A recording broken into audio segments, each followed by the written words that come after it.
All right, let's get down to business. Winter's here. It's definitely cold out there. Much rather be in here working on this old bike. So let's get started. All right, there she is. Rolls over real smooth. New timing side bush.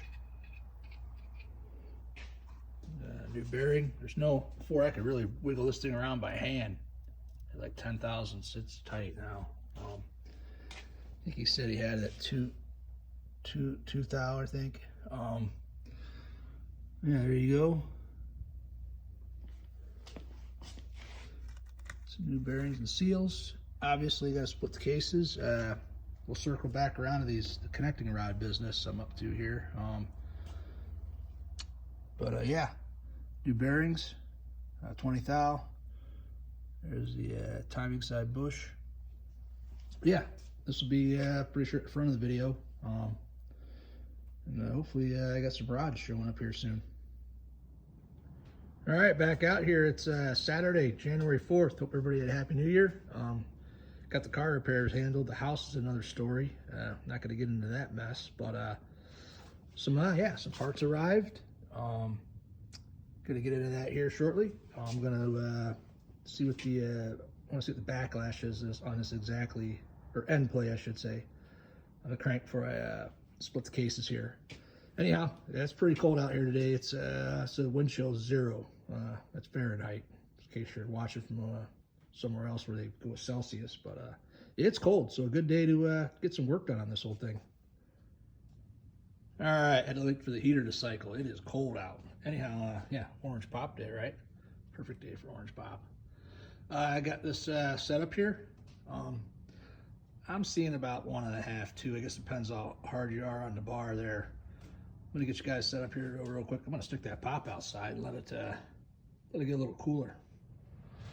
All right, hopefully this is a good spot there where you could see the gauge.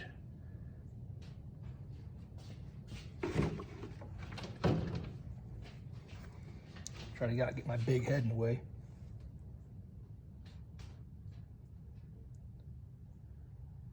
At about 2.5 there. Oh, gauge, the zeroed out part moved a little bit.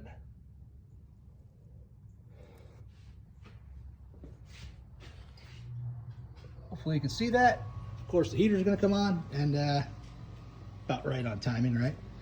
Anyhow, when I had 10 thou, I threw a dial indicator on it. I didn't, bother prying on the, didn't manipulate the crank, with a stick here. Like right now, grabbing this thing by hand, it's tight. But as you can see, a little bit of leverage, not go crazy on it, but it's at about 2.5, like he said.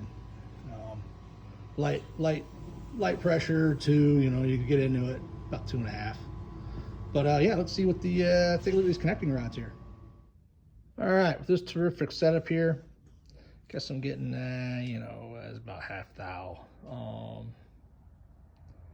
Hard to say. It could be other stuff at play here. But it's, yeah, it's definitely a lot better than it was. All right, had to use those soft jaws to hold the crankshaft there, to get that nut off the top. Got all the bolts out. Slide this up.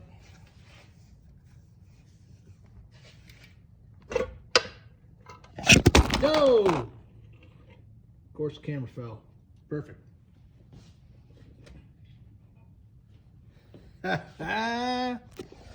Anyhow, I tried. Camera fell. Yeah, I'm gonna pop the crank out of here, and yeah, like I said, take a look at these connecting rods, right? All right, you can see, got our new bush there. And we did discuss that nick there on that bush for that idler gear there. Not too concerned with it. But yeah, there's a new bearing. Some shims back in there. Anyhow, yeah, let's get this stuff off this box here, right? Oh yeah, also the new sludge trap plug. Much better than those straight slots. All right, instructions, that's good. A lot to read, Yeah, not one of my strong points. So anyhow, yeah, new rods from these guys, bearings from Frank, rings, pistons. Got to get my stuff in order here. You know, get going what I got to get going here with this this crankshaft, new rods and pistons and rings and pins, and trying to get a little organized here. You're going to read over this briefly. I won't bore you with that.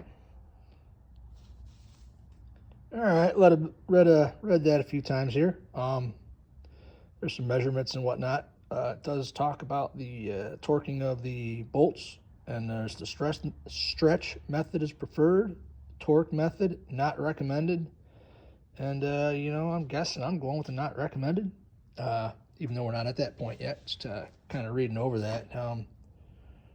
Probably gonna give him a call. You know, got a few questions, but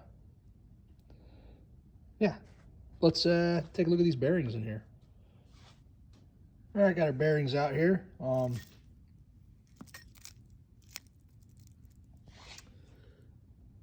They are 20 over. I'm gonna get the piston pins out, see how they fit. Also, yeah, it talks about using this Ultra Lube. I'm a ways away from putting these rods on here. Just getting stuff together here. Then you know, get moving down the road with this stuff.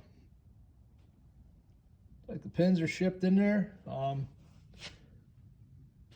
20 over piston. My rings better be in there.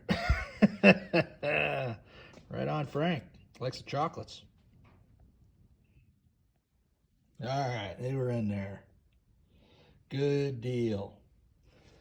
Let's see what we got going on with getting those on. Man, more instructions.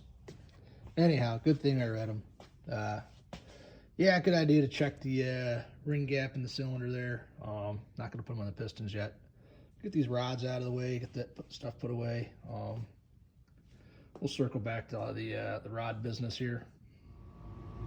Oh yeah, real quick before I put them away. Yeah, so I got the pistons out. Check piston pins. Kind of spacing stuff out here. Need to pay attention. Yeah, it did talk about the clearance of the connecting rods on the cases and all that, but look at the size difference between those. I don't think that's going to be an issue.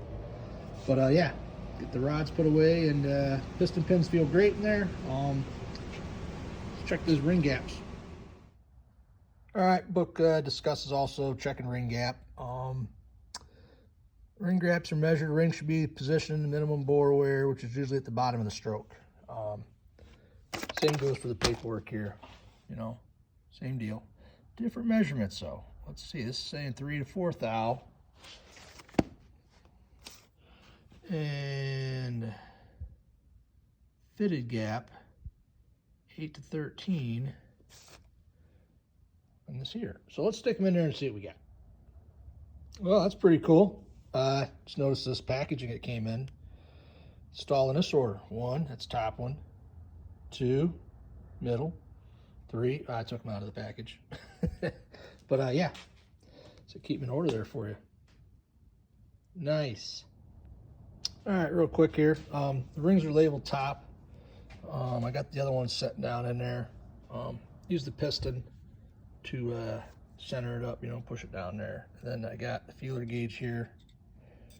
You know, you're getting down in there to check your gap. Yeah, not rocket science. It's one of those, it's a tedious thing to do. Not going to film all of it. Got 6 messing with the 6 rings here. Yeah, anyhow, discusses not to top moly rings must not be filed, but if you look in this book, the regular manual here, it does mention filing them if need be. So far, the tolerances are good, not too tight, not too loose, falling right where they should be. So good job so far. Like I was saying, got the ring started.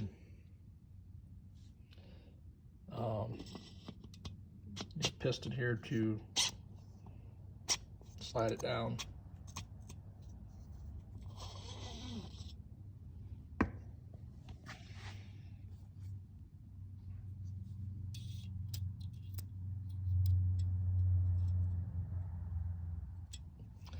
like I said, figured I'd just show that real quick. But yeah, gonna check the rest of these.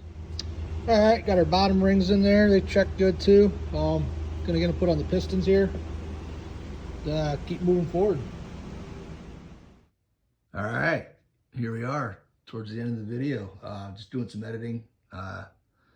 Figured I'd post this in here. Yeah, we get transported down to the basement here. Anyhow, measuring the ring gaps, I did, get them squared up to bore. I was a little further down there than you at the bottom of your stroke or whatever there. This is just an opinion, though. It's got a fresh bore, so I'm pretty comfortable with where I was measuring at. Just figured I'd mention that. I also got to find a deleted video, like a deleted section on. Seemed like I was a little too close so somebody could read the dial indicator. I'll have to look for that. But anyhow, I'm going to slide this in there. And hey, everybody's a Ricky Carmichael fan, right? There you go. All right, got you guys set up there. I think you might be able to see the gauge. It might be a little farther away.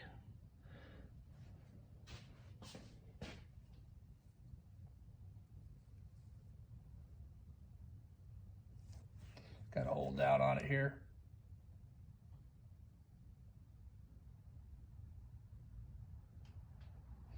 Get the idea. I didn't do that when it had 10 thousandths. I didn't even bother. It was all by hand, just grabbing the crank, and she had lots of play. No need to even, I took the gauge out later, the dial indicator. But yeah, anyhow, let's get this popped apart and take a look at these connecting rods. All right, it's got this piston laid on its side here. Checking the gaps there, feeler gauge.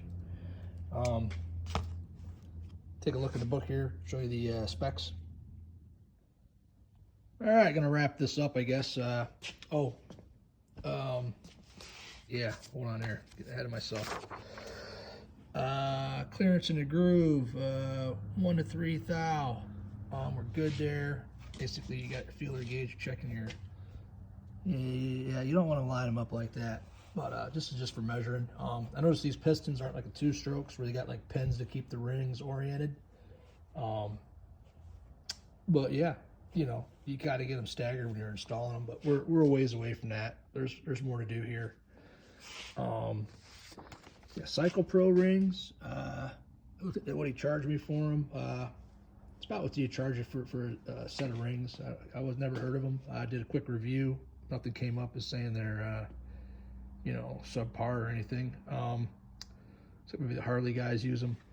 But yeah, flywheel balancing, static. Gonna circle around to that type of business in the next video. Figured I'd get this out, just getting this thing all prepped up. And yeah, I guess have a good weekend or a good week, depending on when your weekend lands. But we got a good amount of parts here. Still got some parts coming from over the pond there. Yeah. So next video will be more about the crankshaft and balancing and whatnot. Take her easy. Feel free to drop a comment, like, and subscribe. Later.